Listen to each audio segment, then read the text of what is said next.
City, TMT, Holter, ABP, PFT, endoscopy पनि गरिन्छ। सम्पर्क Birgunj heart and super speciality polyclinic, Akriti tower, तेस्रो तल्ला, बिर्ता 10 तले भवनको उत्तरपट्टि। मोबाइल 984130 07648 र 9826 82980। क्लिनिक खुल्ने समय बिहान 7 बजेदेखि बेलुकी 8 बजेसम्म। One of the best clinic, Birgunj heart and super speciality polyclinic. काका काका ए लौ न, के भो काकालाई? ओहो, हार्ट अट्याक भए जस्तो छ त। लौ न, छिटो गरौँ न, यहाँ मान्छे मर्ला जस्तो भइसक्यो। के गर्ने त, कहाँ लैजाने? अब यता लग्ने उता लग्ने भनेर समय खेर नफालौ, बरु सिधै डाक्टर जितेन्द्र कुमार मिश्राकोमा लिएर जाउँ। डाक्टर जितेन्द्र, त्यहाँ चाहिँ किन लैजाने नि? किनभने प्रदेश नम्बर 2 मै एकमात्र क्याथ ल्याब सञ्चालन गर्न सक्षम डाक्टर हुन् जितेन्द्र कुमार मिश्रा। ए हो र? अनि के सुविधा उपलब्ध छन् त? सेवाहरू जालीद्वारा मुटुको बन्द रक्त सञ्चार खोल्ने एन्जियोप्लास्टिक, मुटुको चालमा गडबडी भएमा ब्याट्री हालेर ठिक गर्ने पेसमेकर, मुटुको बन्द रक्त सञ्चार जाँच गर्ने एन्जियोग्राफी, दौडाएर मुटुको चाल हेर्ने टिएमटी, मुटुको भिडियो एक्सरे, इको तथा इसिजी का साथै मुटुसँग सम्बन्धी कुनै पनि समस्याको समाधान तथा उपचार सहजै पाइन्छ। साथै घरमा बसी टेलिफोन मार्फत परामर्श पनि लिन सक्नुहुनेछ। विस्तृत जानकारीका लागि सम्पर्क डाक्टर जितेन्द्र कुमार मिश्रा। सम्पर्क नम्बर 9821 93969 र 9802 01819।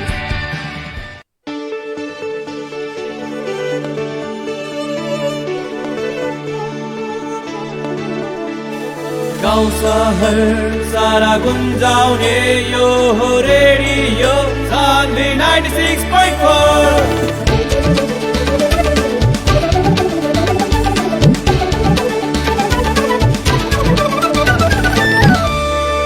रेडियो सान्वी 96.4।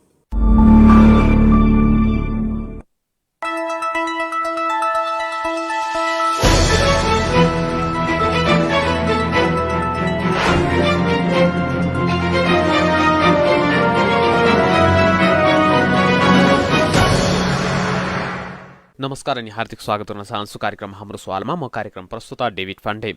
एफएम ब्यान्डको 96.4 मेगाहर्ज, इन्टरनेट अनलाइनको www.radiosanvi.com र हाम्रो official Facebook page radio Sanvi मार्फत तपाईँले हामीलाई सुनिरहनु भएको छ। कार्यक्रम हाम्रो सवालमा रहेर हामीले हरेक साताको आइतबारदेखि शुक्रबारसम्म बेलुका 6:30 बजेदेखि 7:15 बजेसम्म समसामयिक विषयवस्तुमा केन्द्रित रहेर विभिन्न व्यक्तित्वसँग कुराकानी गर्नेछौँ, छलफल गर्नेछौँ। अहिले देश एकातिर राजनीतिसँग लडिरहेको छ भने अर्कोतिर कोरोनासँग जुटिरहेको छ। यस्तो अवस्थामा दुवैले गर्दाखेरि, कोरोना र राजनीतिले गर्दाखेरि आम जनतामा भने वितृष्णा र नकारात्मक सोचहरूको शिकार भइरहनु भएको छ। यसैसँग सम्बन्धित रहेर र अहिले पछिल्लो समय प्रधानमन्त्री केपी शर्मा ओली असुरक्षित बनिरहँदाखेरि, यद्यपि माओवादीले समर्थन फिर्ता लिएको छैन, तर यदि माओवादीले समर्थन फिर्ता लिने बित्तिकै अवस्था अलि अप्ठ्यारो बन्छ प्रधानमन्त्री केपी शर्मा ओलीको लागि, जसको लागि प्रधानमन्त्री केपी शर्मा ओलीले आफू सुरक्षित हुनको लागि जनता समाजवादी पार्टीलाई साथमा लिएर हिँड्नको लागि जसपाले राखेका मागहरूलाई निरन्तर सम्बोधन गर्ने क्रम सुरु गर्नु भएको छ। यसैसँग सम्बन्धित रहेर के अब प्रधानमन्त्री केपी शर्मा ओली अल्पमतमा पर्नुभयो, जसपाले साथ दिन्छ त लगायतका विषयसहित हामीले जसपाका केन्द्रीय कार्यकारिणी समिति सदस्य डाक्टर सुरेन्द्र झासँग कुरा गरेका छौँ। प्रस्तुत छ यो कुराकानी। सर स्वागत छ। धन्यवाद। अब जसपाले ओलीलाई साथ दिने नै भएको हो? जसपाले ओलीलाई साथ दिने भन्दा पनि नेपाल सरकारसँग जसपाको चाहिँ वार्ता संवाद भइराखेको छ। कार्यदल स्तरमा सकारात्मक ढङ्गले कामहरू अगाडि बढेको छ र त्यो हिसाबले चाहिँ नै सबै कुरो राम्रो ढङ्गले बढेको छ। हाम्रो कतिपय इस्युहरू छ, खास गरिकन जनता समाजवादी पार्टी नेपाल मधेस आन्दोलन, थ्रोट आन्दोलनको जगमा बनेको पार्टी हो। हाम्रो सांसदहरू जेलमा हुनुहुन्छ, नेताहरू वारेन्टमा हुनुहुन्छ, 1200 जना भन्दा बढी नेता कार्यकर्तामाथि मुद्दा लगाइएको छ। यो सबै सन्दर्भमा चाहिँ कार्यपालिकाको प्रमुखको हैसियतले प्रधानमन्त्रीजीले इनिसिएटिभ लिएर हाम्रो पार्टी चाहिँ प्रधानमन्त्रीसँग, नेपाल सरकारसँग संवाद र सहकार्यमा छ।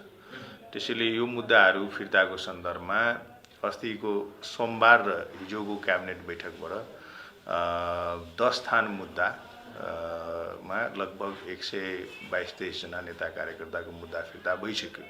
बाँकी चाहिँ हामीले 26 थान टोटल मुद्दा हामीले बुझाएका छौँ। त्यसमा चाहिँ 224 जना नेता कार्यकर्ताहरू पर्नु भएको छ। त्यसैले यो सबै प्रक्रिया आज सम्ममा टुङ्गिन्छ। त्यसपछि हामीले के भनेको छौँ भने लाल आयोगको प्रतिवेदन सार्वजनिक गर्ने, रेशम ज्योति लगायतको मुद्दालाई नेपाल सरकारले सम्मानित सर्वोच्च अदालत सामुन्ने प्रमाणहरू पेश गरिदिने र द्रुत गतिमा त्यो मुद्दालाई चाहिँ अगाडि बढाइदिने यस्तो किसिमको फेसिलिटेटरको भूमिका चाहिँ नेपाल सरकारले खेल्नुपर्छ भन्ने सहमति भएको छ। त्यसको चाहिँ हामीले अपेक्षा पनि राखेको छौँ र एक हिसाबले सहमति पनि भएको छ। अर्को तपाईँको जन्मसिद्ध नागरिकता प्राप्त गरेको नागरिकहरूको सन्तान करिब 5.5 लाख युवा युवती नेपालीहरू शिक्षाबाट वञ्चित छ, रोजगारबाट वञ्चित छ, विदेश जान पाएका छैन। त्यसैले नागरिकता सम्बन्धी विधेयक अगाडि बढाउँदाखेरि जसपा पार्टीको चाहिँ अवधारणा अनुसार चाहिँ यो अगाडि बढ्नुपर्छ र यसलाई चाहिँ पास गराउनुपर्छ, अध्यादेशै ल्याएर भए पनि पास गराउनुपर्छ भन्ने हाम्रो माग हो। त्यसमा प्रधानमन्त्री सकारात्मक हुनुहुन्छ। अर्को चाहिँ हाम्रो संविधान संशोधनको सन्दर्भमा जुन मुद्दा ड्यू रहेको छ त्यसमा संविधान संशोधन रिभ्यू कमिसन बनाउन पनि प्रधानमन्त्री सकारात्मक हुनुहुन्छ भने यो सबै विषयहरू अगाडि बढ्दाखेरि स्वाभाविक ढङ्गले अहिलेको सरकार अथवा प्रधानमन्त्री केपी शर्मा ओलीसँग नजिक देखिन्छौँ हामी। हाम्रो कामहरू अगाडि बढिरहेको हुनाले र आवश्यक परेको खण्डमा पार्टीले निर्णय गर्छ। जब उहाँहरूलाई हाम्रो आवश्यकता पर्न सक्छ त्यति बेला चाहिँ जसपा पार्टीले निर्णय गरेर एउटा सहकार्यमा जान सक्ने वातावरण बन्छ। कार्यान्वयनको बाटोमा त प्रधानमन्त्री केपी शर्मा ओलीले आफ्नो कदम चालिसक्नु भएको छ। जस्तै लाल आयोगको प्रतिवेदन पनि सार्वजनिक गर्ने भन्ने कुरा भइसकेको छ। त्यस्तै हेरेर हजुरले आफै भन्नुभयो 10 थान मुद्दाको विषयमा चाहिँ टुङ्गो लागिसकेको छ। अरू बाँकी 16 थान चाहिँ बाँकी छ, त्यो पनि अब प्रक्रियामा छ। यस्तो अवस्थामा अब लगभग जसपाले चाहिँ अब ओलीलाई नै साथ दिने समर्थन गर्ने हो छैन। अहिले त हाम्रो समर्थनको उहाँले आवश्यकतै छैन। अहिले त छैन। किन भन्दाखेरि बहुमतको सरकारको उहाँ प्रधानमन्त्री हुनुहुन्छ। प्रचण्डजीले नै उहाँलाई चाहिँ काँधमा बोक्नु भएको छ। हाम्रो आवश्यकता छैन। उहाँहरू कम्फोर्टेबल मेजोरिटीको सरकारको प्रधानमन्त्री हो र हाम्रो अघि मैले तपाईँलाई भने नि धेरै कामहरू हुँदैछ, हुनुपर्छ र हामी एउटा के विषयमा चाहिँ प्रष्ट छौँ भने प्रधानमन्त्री केपी शर्मा ओलीको विपक्षमा हामी जाँदैनौँ। जतिन्जेल हाम्रो यो कामहरू भइराखेको छ प्रधानमन्त्रीले चाहिँ प्रस्तावसाथ हाम्रो सबै कामहरू गरिदिनुहुन्छ। जनताले थाहा पाउँछ। हामीले सहमति गर्ने 2 बुन्दे फगत कर्मकाण्डी सहमति गरेर हिजोको दिनमा हाम्रो अर्को अध्यक्षजी त 18 महिना मन्त्री नै बन्नुभयो नि त। काम त केही पनि भएन नि हाम्रो। त्यसैले त्यस्तो कर्मकाण्डी सहमतिको पक्षमा हामी छैनौँ। हाम्रो के मात्रै भनाइ छ भने काम गरिदिएपछि त जनताले थाहा पाए नि त काम भयो भनेर। अब राजनीतिमा एउटा पार्टी जसले तपाईँलाई सघाउँछ, जुन विगतको दिनमा संविधान संशोधनको सन्दर्भमा एकदमै कन्जर्भेटिभ थियो, एकदमै अनुदार थियो र अहिले त्यो पार्टी सबैभन्दा ठुलो पार्टी सर्वोच्चको फैसला पश्चात चाहिँ सबैभन्दा ठुलो पार्टीको निर्वाचित अध्यक्ष देशको प्रधानमन्त्री भइराखेको अवस्थामा उहाँले त्यो कुरालाई औचित्य र आवश्यकताको आधारमा संविधान संशोधन हुन्छ भनिराख्नु भएको थियो।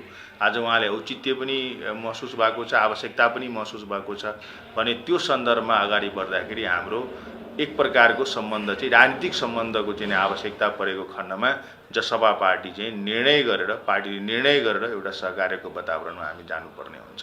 अनि त्यो मुद्दा सम्बोधन भइरहँदाखेरि चाहिँ तपाईँहरू अब जस्तै त्यस्तो अवस्था नै आइपुग्यो भने पनि प्रधानमन्त्री केपी शर्मा ओलीको पक्षमा हुनुहुन्छ। मैले भने नि सत्ता हाम्रो प्राथमिकता होइन र हाम्रो मुद्दाको सम्बोधनको लागि मैले भने 2 प्रकृतिको मुद्दा छ। एउटा संविधान संशोधन जुन व्यवस्थापिका संसदले गर्छ, जानेर विगतमा हामीले शेरबहादुरजीलाई प्रधानमन्त्री बनायौँ, प्रचण्डजीलाई प्रधानमन्त्री बनायौँ, उहाँहरूले त्यो प्रस्ताव पनि लानुभएको छ।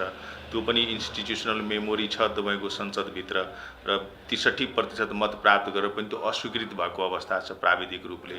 भन्दाखेरि अर्को विषयहरू के छ भने हट सिटमा प्रधानमन्त्रीजी हुनुहुन्छ, कार्यपालिका प्रमुखले गर्नुपर्ने कामहरू जुन उहाँले गरिराख्नु भएको छ र तपाईँको संविधान संशोधनको सन्दर्भमा हाम्रो मुद्दा लगायतको अन्य धारा उपधाराहरूलाई पनि कार्यान्वयन गर्दाखेरि जुन चुनौती छ त्यसको लागि एउटा कन्स्टिट्युसन रिभ्यू कमिसन निर्माण गर्ने, पावरफुल कमिसन निर्माण गर्ने र त्यो रिभ्यू कमिसनले तपाईँको चाहिँ नि संविधानभित्र रहेको त्रुटिहरूलाई चाहिँ नि उसले व्याख्या गर्छ, आइडेन्टिफाई गर्छ र व्याख्या गरेर यो गरेर चाहिँ अगाडि बढ्ने भन्ने किसिमको एउटा वातावरण बन्छ र त्यसपछि संसदभित्र रहेको सबै राजनीतिक दलहरूले त्यसलाई चाहिँ क्यारी ओभर गरेर अगाडि बढ्छ भन्ने स्थिति चाहिँ निर्माण हुन सक्छ र त्यो परिस्थिति बन्यो भने त स्वाभाविक ढङ्गले सरकारले हामीले सघाउँछ भने त हामीले सरकारले अप्ठ्यारो परेको अवस्थामा सघाउनु पर्ने हाम्रो बाध्यता हुन्छ। जस्तै अब फेरि यही भनिरहँदाखेरि जसपामै दुई धार देखिएको छ, प्रधानमन्त्री ओलीलाई सपोर्ट गर्ने साथ दिने कि नदिने भन्ने विषयमा यो कुनै धार होइन। हिजो प्रधानमन्त्रीले गलत कामहरू गर्नुभएको थियो, प्रतिनिधि सभा विघटन गरिदिनु भएको थियो, दल फुटाउ विधेयक ल्याइदिनु भएको थियो, संवैधानिक परिषदलाई कमजोर तुल्याउनु भएको थियो, त्यस्तो अध्यादेश ल्याइदिनु भएको थियो भने गलत काम गर्दाखेरि त गलत कामको त विरोध गर्नै पर्यो नि।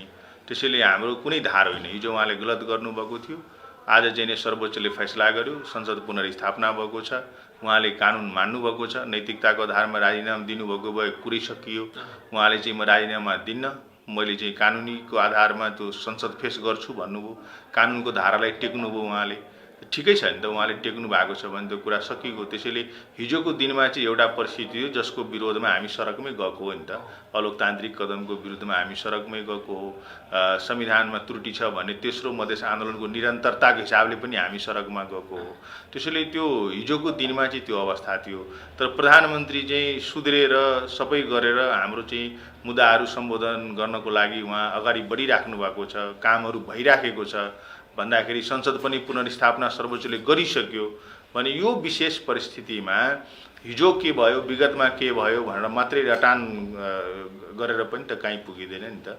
यदि हामीले निषेधको राजनीति गर्ने हो र केपी ओलीसँग सम्बन्धै विच्छेद गर्ने हो भने त अहिलेको प्रतिनिधि सभामा त सबैभन्दा ठुलो दलको निर्वाचित अध्यक्ष देशको प्रधानमन्त्री हो नि।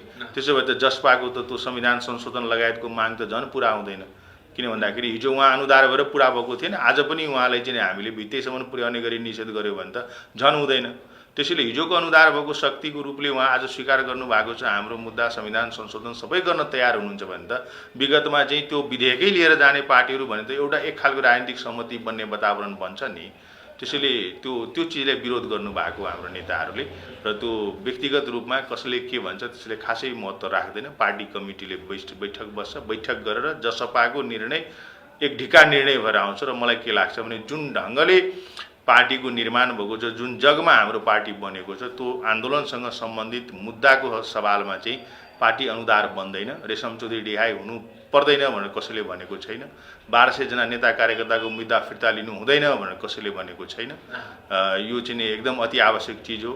संविधान संशोधन रिभ्यू कमिसन बन्नु हुँदैन भनेर कसैले भनेको छैन, संशोधन हुनु हुँदैन भनेर कसैले भनेको छैन, रेशम चौधरी छुट्नु हुँदैन भनेर कसैले भनेको छैन। त्यसैले यो सबै समस्याहरू सम्बोधन गर्ने गरिकन एउटा वातावरण बन्छ भने त पार्टीले स्वाभाविक ढङ्गले पार्टीमा बहस हुन्छ, छलफल हुन्छ र पार्टीको एजेन्डाले कसैले अगुवाई गरेर सम्बोधन गर्न अगाडि बढ्छ भने त्यो शक्तिलाई कमजोर गर्ने स्थिति आउँदैन, त्यसलाई चाहिँ भर्तेक गर्ने स्थिति आउँछ। तर डाक्टर बाबुराम भट्टराई र उपेन्द्र यादवले के भन्नुभएको छ भन्दाखेरि तिनी मुद्दाहरू सम्बोधन हुनपर्छ, सम्बोधन भए पनि प्रधानमन्त्री केपी शर्मा ओलीको पक्षमा चाहिँ हामी जान सक्दैनौँ, त्यो जान पनि हुँदैन भनेर उहाँहरूले आफ्नो अडान त कायमै राखिरहनु भएको छ।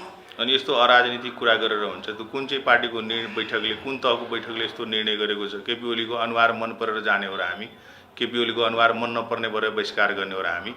राजनीतिमा सम्बन्ध भनेको अनुहार हेरेर होइन, अवस्था हेरेर बन्छ र भत्किन्छ। त्यसैले त्यो केपी ओलीसँगको उहाँहरूको विगतमा भएको अलिकति कुण्ठाग्रस्त सम्बन्ध छ, तिक्तापूर्ण सम्बन्ध छ, त्यसैले अलिकति बढी आक्रोशित हुनुभएको होला। तर पार्टीले त्यो कुरालाई कसैको व्यक्तिगत तपाईँको चाहिँ नै आग्रह पूर्वाग्रहको चाहिँ बन्दी जसपा पार्टी बन्दैन। र अहिलेसम्म किन एउटा लाइन समातेर उहाँहरू पनि जस्तै तपाईँहरू बैठक बसेर त यो लाइनमा मात्र अगाडि बढ्ने अब हामी भनेर त निर्णय गर्न सक्नुहुन्थ्यो होला नि। पार्टीमा खुला छ, बहस छ, तपाईँ आफ्नो आफ्नो लाइन लिनुहोस्, काम भएपछि पार्टीले चाहिँ नि त्यो स्वतन्त्रता छ हाम्रो पार्टीमा। किन धेरै पार्टी मिलेर जसपा बनेको हो नि त, त्यसैले सबैको पृष्ठभूमि फरक छ, कार्यशैली फरक छ, प्रक्रिया फरक छ, त्यसैले त्यो स्वतन्त्रता छ, अभिव्यक्तिको स्वतन्त्रता छ। जुन लाइन पास हुन्छ भोलिको दिनमा पार्टीले चाहिँ बैठक गरेर एक ढिक्का भएर त्यो निर्णय गर्छ र त्यो निर्णय चाहिँ सबैले मान्नुपर्ने हुन्छ, म लगायत सबै तपाईँले नाम लिएको व्यक्तिहरूले सबैले त्यो मान्नुपर्ने हुन्छ। त्यसैले त्यो समय आउँछ, त्यो समय आएपछि पार्टीले निर्णय लिन्छ। अहिलेको राजनीति रुमल्लिएको हो अथवा निरन्तर चलिरहेको तपाईँको बुझाइमा? कसको देशको कि देशको देशको त देखिराख्नु भएको छ त नेकपा पार्टी पूर्णतया असफल भइसक्यो जनताले थायित्वको नाउँमा दिएको जनमत अपमानित गर्ने काम चाहिँ नेताहरूले गरे नेकपा सिङ्गो असफल भइसक्यो खास भन्नुहुन्छ भने पुस 5 गतेसम्म नेकपा पार्टीको शीर्षस्थ स्थानमा रहेको 2 दर्जन नेताले खुला मञ्चमा गएर नेपाली जनताले श्वेतपत्र जारी गरेर के भन्नुपर्छ भने हामी असक्षम भयौँ हामी निकम्मा भयौँ हामी काम गर्न नसक्ने भयौँ अब आजदेखि हामी राजनीतिबाट सन्यास लियौँ भनेर भन्नुपर्ने हो किन जनताले त धेरै विश्वास गरेर धेरै चाहिँ आकाङ्क्षा लिएर चाहिँ थायित्वको नाउँमा उहाँहरूलाई जनमत दिएको हो नि तर उहाँहरूले त आफ्नो पार्टी टिकाउन सक्नु भएन सरकार चलाउन सक्नु भएन सरकार चाहिँ व्यथिति ल्यायो त्यसैले देशको राजनीतिको हिसाबले भन्नुहुन्छ भने त समस्या छ नि त हामी कहाँ अहिले संसदभित्र राजनीतिक दलहरू छ सरकार छ तर काम भइराखेको छैन जनताको दिनानुदिन भएको समस्याहरूको सम्बोधन भइराखेको छैन कोभिडमा मान्छे चाहिँ मरे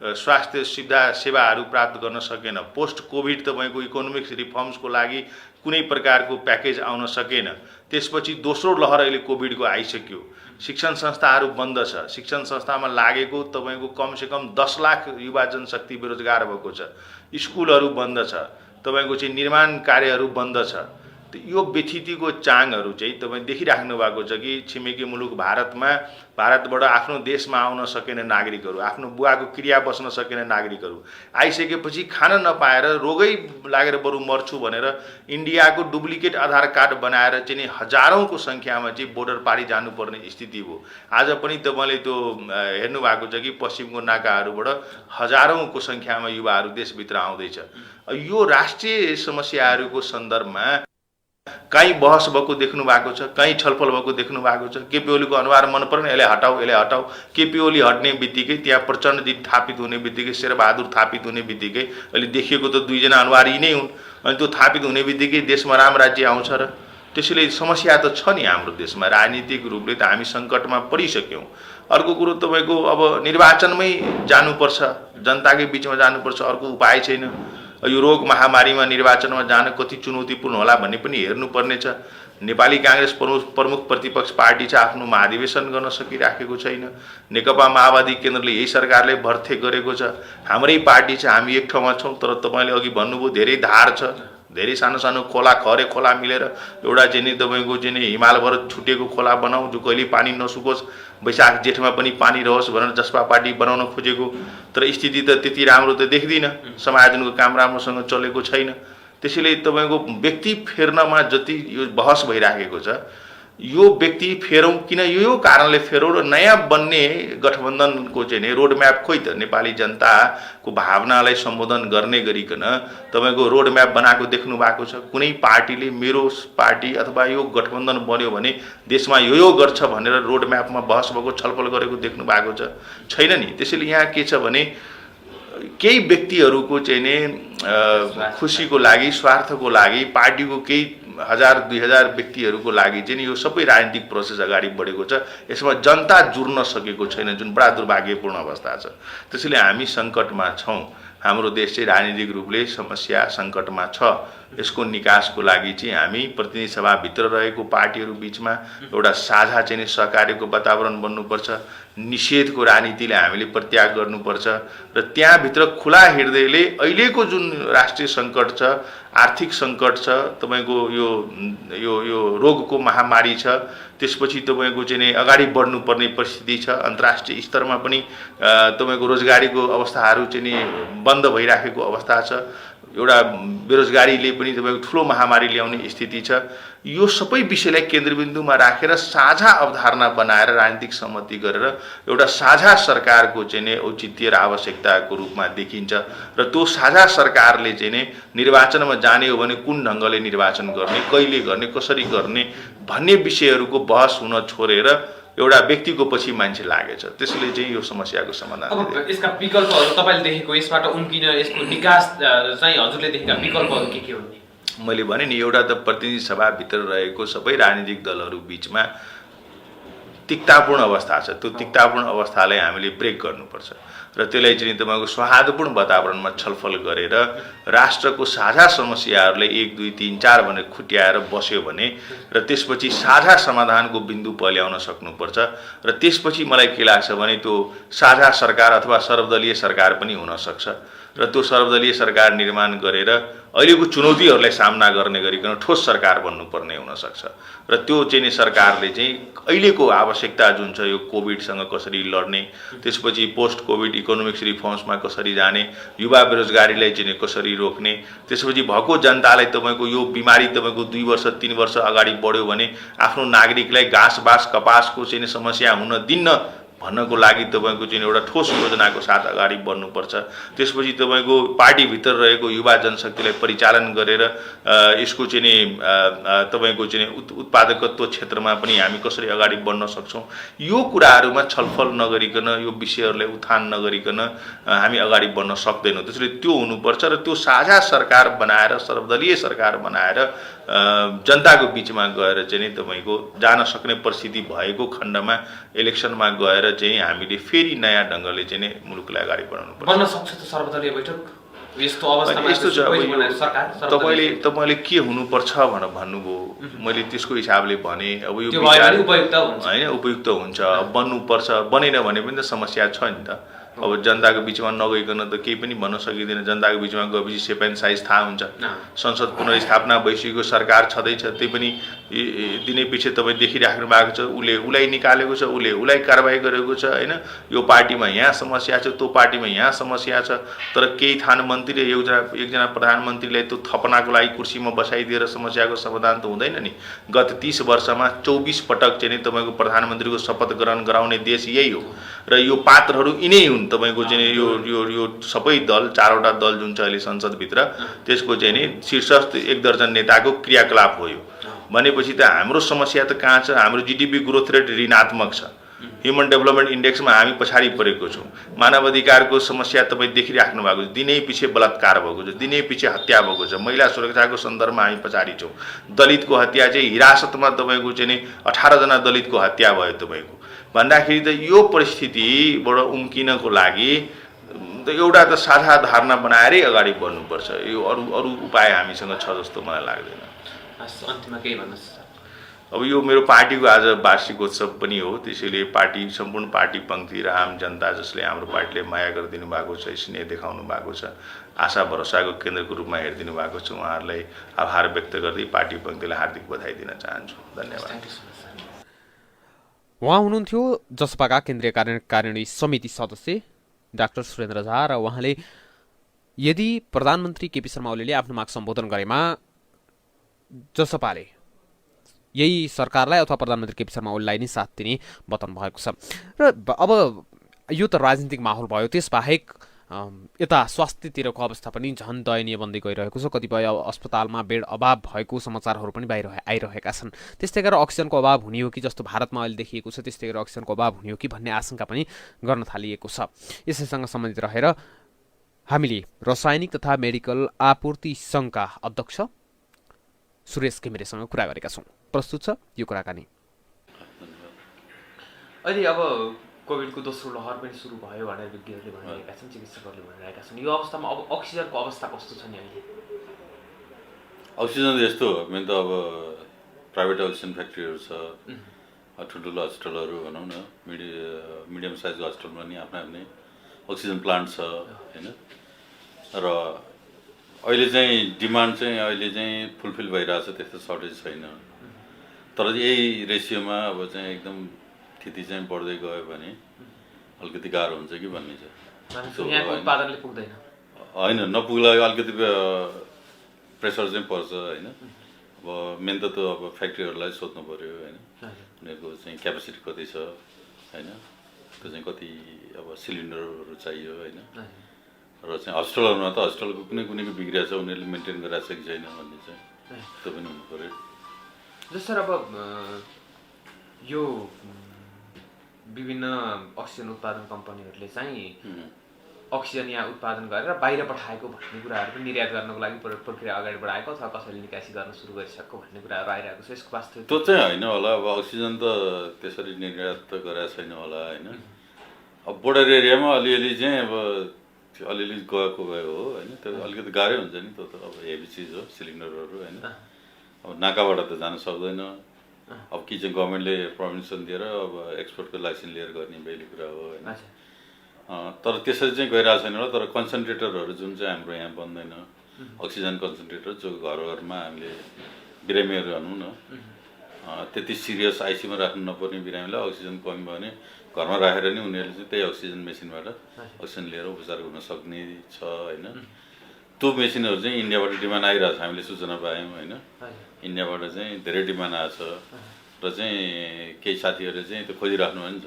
डिमान्ड आएपछि अब कहाँको लागि भन्ने त हुँदैन नि त, मान्छे किन्न खोजेपछि त अब दिनु पऱ्यो। उनीहरूले चाहिँ इन्डिया पठाउनु भनेर भन्दैन होइन। तर यदि सर्च भएको हिसाबले चाहिँ पक्कै इन्डिया जान्ला भन्ने चाहिँ हामीले चाहिँ अनुमान गरेको भरमा र चाहिँ केही विश्वस्त सूचनाको आधारमा पनि साथीहरूलाई नगर्नु होला, बाहिर नपठाउनु होला, पछि हामीलाई नै यहीँ चाहिन सक्छ भनेर हामीले चाहिँ एउटा सर्कुलर जारी गरेका छौँ। जस्तै अब अक्सिजन मात्र रिलेटेड क्यानुलाहरू भयो, मास्कहरू भयो होइन, अक्सिजन मात्रै सिलिन्डर दिन त मिलेन, रेगुलेटरहरू भयो होइन, तिनीहरू पनि सर्टेज भयो भने त आपत पऱ्यो होइन। अर्को पल्स ट्रान्समिटर यो अक्सिजन नाप्ने फिङ्गरमा राखेर होइन, ती सबै सामानहरू त चाहिन्छ यहाँ। अहिले स्टकमा छ ती सबै? अहिले चाहिँ छ, अहिलेलाई चाहिँ इनफ छ होइन। तर यही रेसियोमा बढेर अब चाहिँ दिनकै चाहिँ 15,000 20,000 हुन थाल्यो भने त गाह्रो हुन्छ त। जस्तै अब इन्फेक्सन रेट हाई छ। अक्सिजन त यहीँ उत्पादन हुन्छ, त्यस बाहेक अन्य अघि नै हजुरले नाम लिनुभयो ती चिजहरू चाहिँ बाहिरबाट लिएर आउनु पर्ने हो कि? बाहिर चाइनाबाट आउँछ धेरै, अलिअलि इन्डियाबाट नै आउँछ होइन। अहिले आइरहेको अवस्था छ अथवा पहिले? अहिले त आइरहेको छ, अहिले स्टक सफिसियन्ट नै छ। तर चाहिँ अब बल्कमा बाहिर गयो भने इन्डियाको पपुलेसन हेर्नु, हाम्रो पपुलेसन हेर्नु छैन, इन्डियाको डिमान्ड कति आइछ। अब बल्कमा गयो भने त अब हामीलाई त आपत पर्छ नि फेरि, बाहिरबाट लिएर आउनु पनि सम्भव छ। टाइम लाग्छ, अब सम्भव भन्दा नि अब टाइम लाग्छ, कस्ट प्लेनबाट ल्याउँदा बढी पर्छ होइन। त्यो भन्दा जस्तै योभन्दा अगाडि अथवा अरू बेलामा चाहिँ अक्सिजनहरू बाहिरबाट आयात गरिएको अवस्था थियो कि थिएन नि? खासै पर्दैन, आयात यहीँ फ्याक्ट्रीहरूले इनफ उत्पादन गरिराखेको छ। अनि त्यसको अब दोस्रो लहर चाहिँ यत्तिकै रहिरह्यो भने चाहिँ अक्सिजन यही उत्पादन गरेको पुग्छ, अन्य सामानहरू पनि यही स्टकमा भएकोले पुग्छ। इनकेस चाहिँ अब त्यसरी चाहिँ चोरबाटोबाट बाहिर गएन भने। अब बाहिर गयो भने अवस्था के हुन्छ त्यसको लागि तपाईँहरूले सम्बन्धित गऱ्यो भने त हामीले चाहिँ अब उहाँलाई अलर्ट गराएको छौँ होइन, मन्त्रालय स्वास्थ्य मन्त्रालयलाई पनि, हाम्रो साथीहरूलाई पनि भनेको छौँ। साथीहरूले नि अब यो बिजनेस मात्रै होइन, एउटा चाहिँ आफ्नो देशको लागि पनि त हेर्नु पऱ्यो नि होइन। त्यो बिजनेस यहाँ पनि हुन्छ होइन। तर एकैचोटि डिमान्ड आयो भनेर एकैचोटि ठुलो डिमान्ड आयो भने चाहिँ डिमान्ड आयो भने सोच्नु पऱ्यो। अन्य प्रक्रियाहरू जस्तै सरकारबाट अनुमति लिने कुराहरू तिनीहरू पर्छ कि पर्दैन नि यस्तो गर्दाखेरि? बाहिर इम्पोर्ट गर्दाखेरि बाहिर पठाउनलाई त यो लिगली पठाउनु मिल्दैन होइन।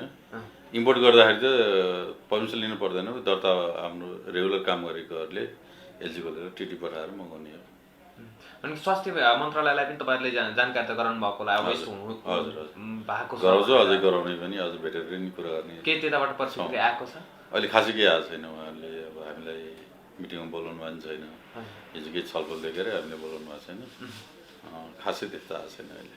अन्य समग्र यो कोभिडको लागि आवश्यक पर्ने अन्य विभिन्न चिजहरूको लागि चाहिँ अब समस्या चाहिँ छैन? अहिले छैन, किनभने अहिले चाहिँ छैन। पोहोरको जुन स्थितिले गर्दाखेरि मान्छेहरूले चाहिँ अब किनभने स्थानीय निकायहरूमा नि अलिअलि स्टक छ होइन, जिल्ला जिल्लामा हस्पिटलहरूमा सबैले राखेकै छ। तर अहिले तुरुन्तै चाहिँ त्यस्तो सर्टेज हुने छैन, हात्ती नै पर्ने छैन। अन्तिममा केही भन्न चाहनुहुन्छ सर? यही हो होइन, सरकारले अब गर्नुपर्ने काम त अब गरिराखेको छ। तर अलिकति यो अक्सिजन चाहिने नबनाउनको लागि अब नाकामा अलिकति टेस्टिङ र अलिकति कन्ट्याक्ट ट्रेसिङहरू होइन, अनि आइसोलेसन अथवा चाहिँ क्वारेन्टिनमा चाहिँ अलिकति ध्यान दियो भने यताबाट हस्पिटल बेडको आवश्यकै पर्दैन कि, किनभने उहाँले सार्ने हो होइन। उहाँहरू त इनोसेन्ट मान्छे हो नि त। गभर्मेन्टले स्पेसल फोर्सहरू टास्क फोर्सहरू राख्नु पऱ्यो होइन, एउटा टेबल राखेर भने 10वटा राख्नु पऱ्यो, सबैलाई टेस्ट गर्नु पऱ्यो होइन। अहिले त टेस्ट पनि चाँडै नै आउँछ, रिजल्ट पनि होइन, त्यो टेस्टहरू युज गर्नु पऱ्यो होइन।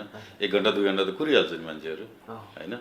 र चाहिँ त्यस्तो छैन भने उनीहरू घर जान्छ, नत्र भने त अब यो टेस्ट नगरिकन उनीहरूलाई थाहा छैन, सरकारले अब गर्न सकेको छैन भनेपछि गाउँ गाउँमा फैलिन्छ नि। यो त अहिलेको एकदम इन्फेक्सियस रहेछ, अहिले एकदम भेरिएन्ट अहिलेको चाहिँ चाँडै फैलिने खालको के। पोहोर त हामीले खासै त्यस्तो भोग्नु परेन होइन, तैपनि लकडाउनले गर्दा दुःख पाएछ होइन। तर अहिले चाहिँ लकडाउनै गरिने नि, कमसेकम 4-5 दिन टाइम दिएर गर्नु पऱ्यो होइन। र चाहिँ अब यो चाहिँ यो चेकिङ टेस्टिङ एन्ड ट्रेसिङ र चाहिँ यो आइसोलेसन र क्वारेन्टाइन चाहिँ अलिकति त्यसमा ध्यान दियो सरकारले दियो भने यता प्रेसरको हस्पिटललाई पर्दैन कि। जस्तो यो अक्सिजनको अभाव भन्ने कुराहरू कता कता बाहिर आइरहेको छ, यसको साँच्चै त्यस्तो अभावै होइन, अलिकति अलर्ट गराउने किसिमले नि होला त्यो होइन। अब यो अभाव हुनसक्छ भन्ने होला होइन, अहिले त्यस्तो अभाव भएको त हामीलाई जानकारी छैन। कहीँको मेसिन बिग्रियो, वीर हस्पिटलको मेसिन बिग्रिरहेको रहेछ, त्यस्तोहरू चाहिँ यस्तो चिजहरू टाइममा मेन्टेन गरेर अब चालु राख्नु पऱ्यो होइन। त्यस्तोहरू होइन, टिचिङको नि एउटा मेसिन बिग्रिरहेको छ भन्ने सुने मैले नि समाचारको उसमा। अब त्यहाँ उनीहरूको त ठुलो डिमान्ड छ त्यहाँ हस्पिटलमै होइन, किनभने यो आफ्नै प्लान्ट भएपछि त्यहाँबाट डाइरेक्ट सप्लाई हुन्छ नि त वार्डहरूमा आइसियुहरूमा होइन। त्यो भएर तिनीहरूलाई अप टु डेट राख्नु पऱ्यो, केही समस्या छ भने सरकारले सहयोग गर्नु पऱ्यो, त्यही नै हो। हस् धन्यवाद। हवस् त, आजको लागि कार्यक्रम हाम्रो सवाल यति नै। अर्को नयाँ श्रृङ्खलामा नयाँ विषयवस्तु सहित उपस्थित हुनेछौँ। तबसम्मका लागि बिदा दिनुहोस्, नमस्कार।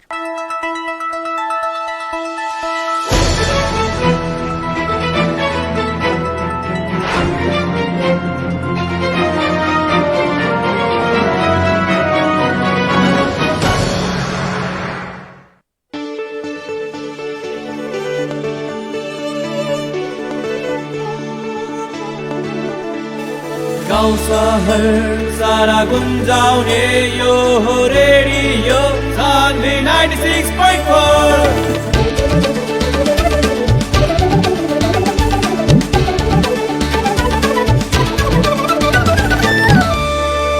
रेडियो सान्वी 96.4। अरे ओ सोनम, साइंस मैथ आ कंप्यूटर में बड़ा तेज हो गईल बाड़ू, ई कौन जादू के कमाल ह? अरे ई तो OTTC बीरगंज के कमाल ह। ए तब हमरो के बताओ ना, OTTC बीरगंज में कौन कौन कोर्स करावल जाता? ध्यान दे के सुना, OTTC बीरगंज में कक्षा 8 से लेके बैचलर तक का ट्यूशन के साथ ही इंग्लिश लैंग्वेज भी सिखावल जाला। एकरा अलावा कक्षा 4, 5, 6, 7 के सिलेबस में आधारित कंप्यूटर स्कूल पैकेज 1 और कक्षा 8, 9, 10 के सिलेबस के आधार में कंप्यूटर स्कूल पैकेज 2 के साथ ही सरकारी नौकरी खातिर कंप्यूटर ऑपरेटर के तैयारी करावल जाला। इतना ही ना, यहाँ खरीदार, सुबह आ अधिकृत के स्किल टेस्टी के भी तैयारी करावल जाला। ए तब हम भी जतानी OTTC बीरगंज में, एकर पता हमरो के बतावा ना। ध्यान दे के सुना, OTTC बीरगंज घंटाघर सीडी ऑफिस के साइड में मोबाइल नंबर 9825 62277 और 9880 30872। विकास निर्माण कार्यका लागि अब तपाईको साथमा PC इन्फाटेक प्राइभेट लिमिटेड। कुनै पनि संरचना निर्माण गर्न अहिलेको आवश्यकता भनेको हेभी मेसिनरी इक्विपमेन्ट हो, जुन सजिलै अनि खोजे जस्तो पाउन गाह्रो हुन्छ। तर अब तपाईको साथमा छ PC इन्फ्राटेक प्राइभेट लिमिटेड, जहाँ हेभी इक्विपमेन्ट जस्तै bitumen distributor, paver finisher, pneumatic roller, motor grader, backhoe loader, soil compactor, tandem roller, transit mixer, excavator, hydra crane, boring गर्ने machine, concrete pump, diesel generator लगायतका सामग्री सुपथ अनि सहजै तपाईकै ठाउँमा पाउन सक्नुहुन्छ।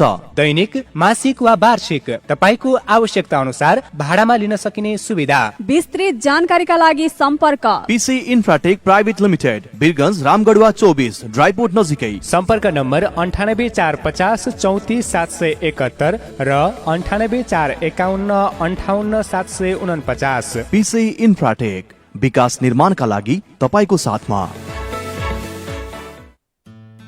प्रदेश 2 कै पहिलो Birgunj heart and super speciality polyclinic. हजुर, प्रदेश नम्बर 2